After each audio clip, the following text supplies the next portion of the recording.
guys. So over the weekend watching these playoff games, a question pretty much just remained stagnant in my mind, right? Watching teams like the Chiefs and the Texans, the Niners, the Packers, the Titans, the Ravens, even last night too, watching LSU Clemson. It's obvious, right? It is 100% obvious that offensive football is at an all-time high, right? When you want to win a championship, you've got to make sure, like, you cannot have a bottom feeder of an offense, right? You cannot have a bottom five offense and expect to win championships. You just can't do that. Whether you're at the high school level, college level, or even at the pro level, you have to have somewhat of a competent offense. You cannot suck offensively. And the weird thing is too is I'm sitting back, and this is just me, just as a Jet fan here. I'm watching these games and I'm wondering to myself, you know what? Why can't the Jets do this? Why can't the Jets have somewhat of an offensive presence? I feel like our offense is horrible, right? It is just god awful. And then you start like looking around and asking questions. Is it Adam Gase? Is it the coaching? Is it Sam Darnold? Is it the offensive line? Is it the injuries? Was it the mono? Did that throw everything off? Is it the play calling? Is it the teams that we're playing against? You have all these different questions kind of entering your mind, and and the ironic thing too is that all of these teams are doing it in a myriad of different ways. I mean, you have teams like the Niners, Seahawks, Titans, and Ravens running the ball down teams' throats and having a ton of success doing it. And then you have teams like the Texans and the Chiefs and the Saints that just throw the football all across the yard, and they're doing their thing and they're winning a bunch of games, right? All those teams are making the playoffs. And I'm sitting here wondering as a Jet fan, we can't throw the ball. We can't run the ball. We look horrible. And it's not like we were just decimated on the offensive side of the ball. I mean, we do have a top back in Le'Veon Bell. We do have a guy in Robbie Anderson on the outside who is set to hit the free agent market. That's demanding I don't want to say top dollar, but double digits annually. So it's not like we're just rolling out scrubs, right?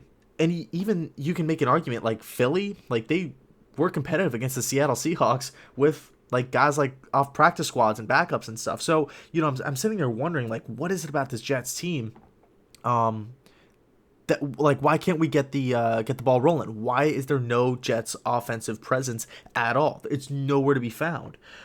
Where all things were pointing that it was supposed to kind of turn on this season, right? Darnold entering year 2. We got his coach, offensive guru, Adam Gase, whatever. Bring in Le'Veon Bell. Bring in some upgrades at the offensive line, which completely did not work out. So that's obviously not on the coaching staff and stuff that just nobody knew Ryan Khalil was going to be that bad, and nobody knew Kelechi Osemele was going to get hurt and have this ongoing thing. Although it could have been handled differently, nobody really was expecting the worst possible case scenario. And so I'm looking at all these different questions, looking at all these different aspects of the Jets offense, and I'm really thinking about this. And this rubbed me the wrong way back in last offseason when Gase was kind of announcing the coaching staff, where we hired Dowell Loggins for offensive coordinator, and we just didn't hire a quarterback coach, right? What a failure that was. I mean, and the annoying thing about it, the thing that just is extremely frustrating, for lack of a better term, is that it's looking like there are going to be no changes made.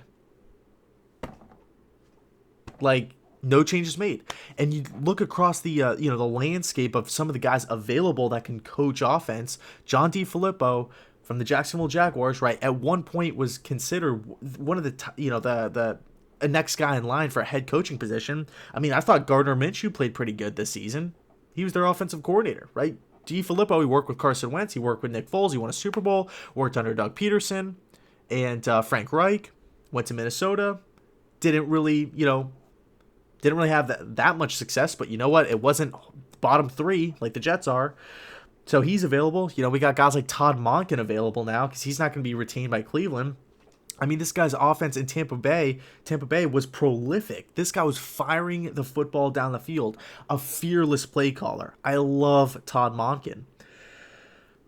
And, you're just looking at this Jets team, and and it's not, and you guys know me, you guys know I'm not really all about the statistics and the numbers of things. I like to watch the games and get a feel for actually what's going on. I much prefer the eye test. But the thing is that the Jets did not do well in the eye test, and we're not doing well in statistics. I mean, I actually have the numbers right here. 32nd in overall yards for offense out of 32 teams, obviously. 31 in points. Okay. Rushing yards, 31. Rushing TDs, 31. Out, and this is rankings, not 31 touchdowns, obviously. You guys know that. We both watched this season. There's no way we got 31 rushing touchdowns. Passing offense, 29th in yards, 27th in touchdowns. Like, this offense is not good. And, even like dating back to the 2018 season with Miami, Dowell Loggins and Adam Gase, you take a look at the same kind of thing, right? 31 in offensive yards, 26th in points. Rushing attack or rushing offensive touchdowns, 30th out of 32, right? So it's like you cannot keep doing the same thing over and over and over again and just expect a different outcome. You know what I'm saying? Like, you can't, like, if you go to the gym and you work out and you're eating right and you're sleeping okay and you're getting enough nutrition, your body's going to adapt and change. But if you continue to eat 6,000 calories a day and you don't work out, you can't just wake up in the morning and be mad at yourself that you don't have, that you're not 7% body fat. You're not. You have to adapt at some point. And it's very frustrating because it's like, we're really going to roll out Gase and Dowell Loggins again with no adjustments. Even a guy like Callahan from Washington. I was watching Redskins games last season, and Dwayne Haskins got better every week. Haskins was not ready to play. The Redskins offensive line, kind of shaky. Didn't really have that many weapons. I liked Kelvin Harmon. By the way, a 7th-round pick. We passed on him. We called it on this channel that he was going to be a solid NFL player. Kelvin Harmon, 3rd-round pick rookie. Darius Geis, kind of question mark, Adrian Peterson, right? So bottom line is that Callahan was plugging away with this Redskins team, and Haskins was getting better by the week. He's available. Okay, he's available. And the annoying thing about it, too, is that's 3 openings, or 3 job positions. Head coach, offensive coordinator, quarterback coach. Why don't we just bring the extra person into the room? I'm not saying we have to run Todd Monken's system. I'm not saying Callahan is going to come in and just overhaul the offense. Just let's get a guy in the building who understands offense that can maybe pitch Gase an idea or two. Like we have the open position. Let's not just be egomaniacs here. Let's say, hey, let's have some self-awareness. Let's look ourselves in the mirror and say, hey, last year we sucked on offense. We sucked. Whether you want to blame the O-line, whether you want to blame the play calling, or say, hey, you know what? We played the Bills playoff team, Eagles playoff team, Patriots playoff team, whatever you want to blame it on. Bottom line, the fact remains the Jets sucked on offense. We sucked on offense. Turned the ball over too much. Couldn't protect the quarterback. Just couldn't score enough points. That's really what it comes down to. Not capitalizing on opportunities. So let's not just do the same exact thing over again. Let's fill the position. Let's get a quarterback coach in the building. Let's make a couple calls. Again, I'm not saying Gase to completely just drop everything and Callahan's going to come in, or Todd Monken's going to come in, or Freddie Kitchens is going to come in. One of these offensive guys, that Jason Garrett's going to come in, Jim Caldwell, whatever it is, they're going to come in and say, Gase, this is my team now. I'm not saying that. All I'm saying is we have an open position. Let's get a guy in the building who can maybe pitch an idea or two. Maybe will have a good idea. Maybe a guy that worked with Sam Darnold at USC. Maybe a guy that Sam feels comfortable with. Maybe, a guy who's been around the league a long time, who's worked with young quarterbacks, that can say, hey, Adam, for example, let's just use Callahan for an example. Hey, last season when I was working with Dwayne Haskins, he really started progressing when we started doing this with the offense, or this is how I started communicating with Dwayne, in practice 3 weeks in, and then things started rolling. And I'm not saying all these guys are quarterback gurus, which is like a term that everybody kind of throws around now. or a quarterback whisperer, whatever. I'm just saying, hey, let's get another guy in the building that might have a good idea. And if he doesn't have a good idea, like say everything he has is a bad idea, right? He just doesn't provide any value at all.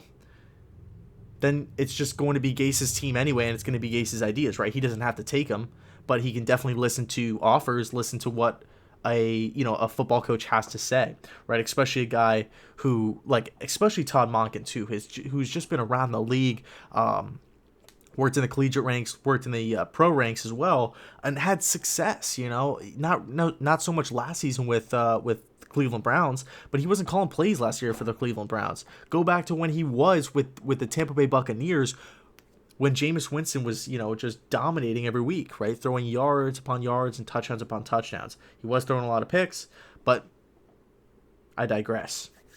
Point is, we have three positions: head coach, OC, quarterback coach. We have two, I guess, sealed for whatever reason. We are keeping logins. I don't get that at all. But let's get another guy in the building, please. Let's please get another guy in the building. Whoever it is, it could be a guy off the street. And I'm not saying that guy off the street's going to be better than Adam Gase. What I'm saying is, hey, that guy, say he pitches 100 ideas throughout the season, 100 ideas to make Sam Darnold better, to fix the offensive line, to fix the play calling, to help out the wide receivers, to stay healthy, whatever. He throws 100, 200, 300 ideas. 299 of them are horrible. But that one good idea, he's helping the team. And that's a position right now that's open, right? It's just like a free spot. So I really don't like being an egomaniac here and having just Gase and Dowell Loggins, who's just a puppet of Adam Gase. He was with them in Miami. I think they were together in Chicago as well. I don't like just having like a yes man in the building with Adam Gase. Like, that's okay, but like, let's get some outside feedback. Let's get an external source to maybe look at the situation and maybe provide some ideas moving forward. So really, that's just my thoughts on the situation. Let's get a quarterback coach. Let's maybe make a change at offensive coordinator here, and let's really look at ourselves in the mirror and say, hey, you know what? Our offense last year with Miami, terrible. Our offense this year with the Jets, terrible. We got to figure it out. So I'll leave it there. Let me know your thoughts down below in the comment section. And as always, thanks so much for watching. I really, really appreciate it. And go Jets.